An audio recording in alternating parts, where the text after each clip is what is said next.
Hey now, guys, what is happening?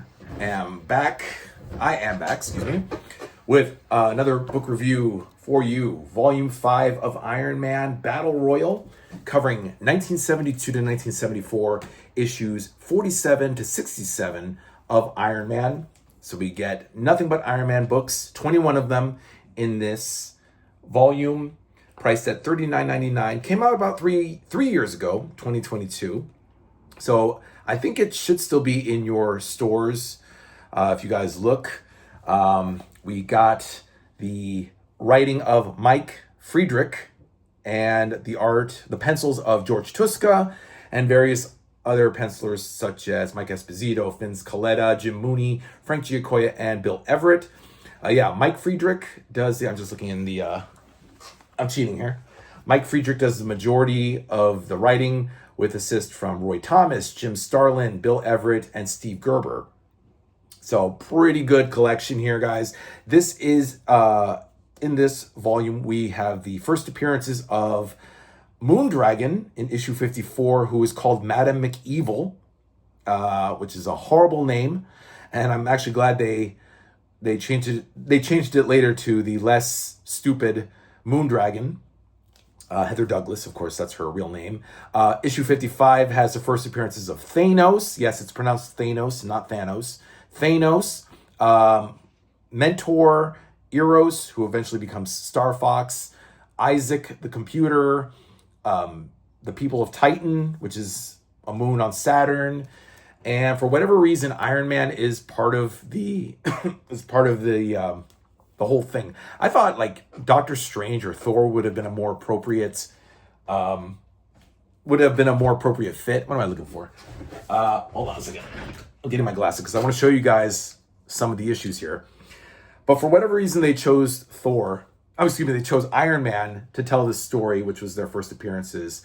The Mandarin returns, Firebrand returns. Mandarin still wears his dopey little pink outfit, but he's even more powerful now because he's got this headband that amplifies the power of his rings. He teams up with the Unicorn. Firebrand returns.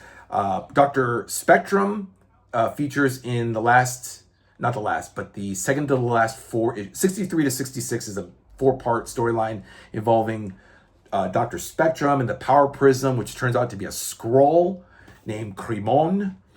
And of course, the last issue, 67, shows the Freak again, but not Happy Hogan. It's actually Eddie March. They actually brought Eddie March back. Dr. Spectrum turns out to be Dr. Obatu, this African minister douchebag. Here's the return of the Mandarin in issue 57. Hold on. Drax the Destroyer. Drax, who does not look anything like in the movie. This is him. Drax the Destroyer. Hold on. So, issue 55 right here is the first appearance of everybody. Drax, Thanos, Eros, Isaac, Mentor. This is the first opening page of Drax the Destroyer, who looks nothing like modern Drax, the Dave Bautista Guardians of the Galaxy character.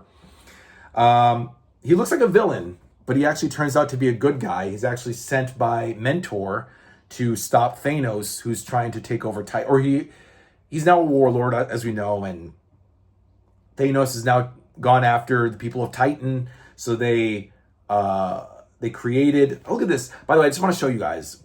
You guys know the story. I don't need to explain it to you, but look at this. Jim Starlin drew and wrote.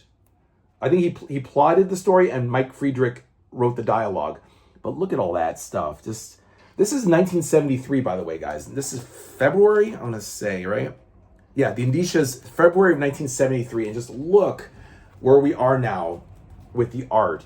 I gotta say, Jim Starlin, next to Steranko and Colin and Neil Adams, he's the king. Look at this. This is how Drax was created by Isaac, via Mentor, or Mentor via Isaac. This is a space epic before Star Wars came out, and they just get this epic battle between Thanos and Drax. Let me show you guys Just the paneling and just the colors and the design is just so fucking epic. Let me show a picture of old Prune Puss. Yeah, here we go. Thanos just standing tall right there. And Iron Man, for whatever reason, Iron Man, they chose Iron Man to tell this story, which I don't think of Iron Man as an intergalactic warrior, but okay. And the Blood Brothers, who are these guys. I don't know if they were in the movie. I forget. But they were part of it. Issue 54 has, Moondragon, known as Madame McEvil. Right there with her big tits and her bald head. She wants to get the Submariner. By the way, this is the cover of 54. This is that issue. So let me show you. For whatever reason, she's targeting Submariner. Yeah, see? So this right here is 54, which is the back cover. And this is issue 47, the very first issue of this book. That's funny too. They call her the feminine version of, right at the very end, they call her the feminine version of Yul Brynner. Look it up. Yul Brynner was the dude who played the King and I. Yeah, that's her. What else? As far as stories go, so Happy and Pepper are going through marital problems, just like Betty and Glenn Talbot went through theirs in the Incredible Hulk book. And for some reason, towards like the last 10 issues take place in Detroit, Michigan, not in New York. And Pepper and Tony share a kiss, and Happy comes to find her, and he sees this, and now there's this whole big soap opera between these two, or three, I should say. But Tony is in love with Roxanne Gilbert, who is the daughter of the dude Simon Gilbert, who apparently who was the chairman of the board at Stark, who was trying to get Stark bounced and take over, but he got killed by his own. It turns out his son is Firebrand, Gary Gilbert, and he tries to set this bomb to destroy Stark, but Simon, the dad, gets caught up in the blast and he dies. And this is all in issue 48, right? Issue 48, by the way. Firebrand is here. Then he comes back in issue 59, and then we discover that Gary and Roxanne are brother and sister. It's a whole mess. I mean, this should have been called The Young and the Restless, or fucking, I don't know, All My Children. This is like, I like it. I like that the comic books take on a soap operatic or even like a movie quality, and even sometimes even like a cartoon. I mean, there's a reason why all these things measure up with comic books, but anyway, so yeah, Tony's letting his hair grow long because it's the 70s now. Still has that cheesy mustache. All the chicks now have long hair. Oh yeah, Marianne Rogers is now a cuckoo bird. So now she's been placed in a sanitarium. Tony's called off the engagement. He was going to marry her, but she's too much of a Fruit Loop. It's funny, they don't address that she's a mutant. She has ESP powers. So that I think would make her a mutant, right? But whatever. So now she's here, and they realize, she's too crazy. Pepper, so Pepper's back.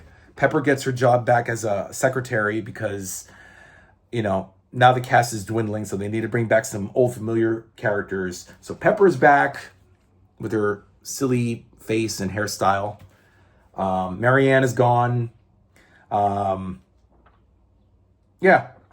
pretty much it. He fights this dude named Raga, son of fire. Some cheesy villains here. He's got his dopey roller skates again, Iron Man. In lieu of his foot jets, he uses roller skates to get by, to conserve energy. Okay. And towards the end, look at this rendering of this car. Like really, I think it's a Cadillac from the 70s with the double circle lights and stuff. I love the artwork. I love the way they draw vehicles. Yeah. Oh yeah, Whiplash comes back too. Whiplash, such a sexist jerk. This chick, Vicky Snow, is head of Stark Industries, I think in Cincinnati. Tony and Pepper go to Cincinnati and fight Whiplash. Whiplash we haven't seen since Tales of Suspense 97, 8, and 9, which was like 1968. So it's been like 5 years since we've seen Whiplash in our time, not Marvel time. Yeah, he whips the shit out of a Iron Man statue there. And yeah, Dr. Spectrum, Tony looking like Robert Goulet, instead of Howard Hughes. Rock, yeah, he fought this monster called the Rock, but it turned out to be a manifestation of Dr. Spectrum, who turns out to be this black dude from Africa, Dr. Obatu. Eddie March here becomes the Freak. Not Happy Hogan this time. This is the very last issue, 67. And Thor comes to help during the Dr. Spectrum storyline. And also in this storyline, or not the story, just one issue, to help restore Eddie, who's black, and now he's purple. He's the purple Freak, back to normal. And they succeed. And then it ends with Roxy leaving this note about how the Vietnam War is now over, but now she's going to help rescue Eddie's brother, who's a soldier over there. So here's Mike Friedrich using real life situations. By 1973, the Vietnam War had ended, at least for us. We withdrew from Vietnam, but the war would continue on until 1975 for another 2 years over there. But we pulled out, and and Roxy decides, hey, I'm going to go over there and find this guy for Eddie. And he's heading out there. And look, we have Sunfire, who would eventually become an X-Man. He's actually going to be the villain in the next issue, issue 68. But Tony apparently is going to go to Vietnam to find Roxy. Okay. And that's that, guys. That's Battle Royal, Volume 5. Really nice stuff. Yeah, what can be said?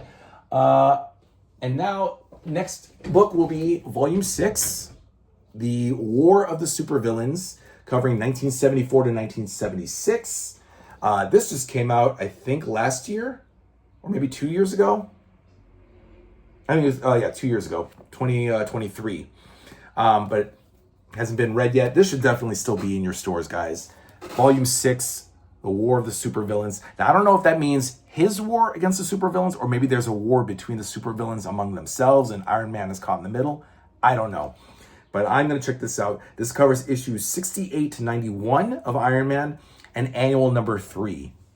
For those of you who may be wondering, annuals 1 and 2 were released in 1970 and 71, but those only contained reprints, so they didn't include... They had actually the covers... that's not important. The covers of Annual 1 and 2 were featured in the back. Actually, I think in Volume 4, The Fury of the Firebrand. So they're just going to pick up with Annual 3 here because that features new stories. Or one story, but it's a big story. All right, guys. Yep. Iron Man, Volume 6, The War of the Supervillains, covering 68 to 91 and Annual 3 in this volume. I should be back in a couple days with that review. Until then, guys, keep reading those epics. I read them so you don't have to, but I do encourage you to read them, guys. Enjoy it. Enjoy your weekend. No, it's Sunday, right? So enjoy the last of today before the start of the week. And I'll see you next time, guys. Bye.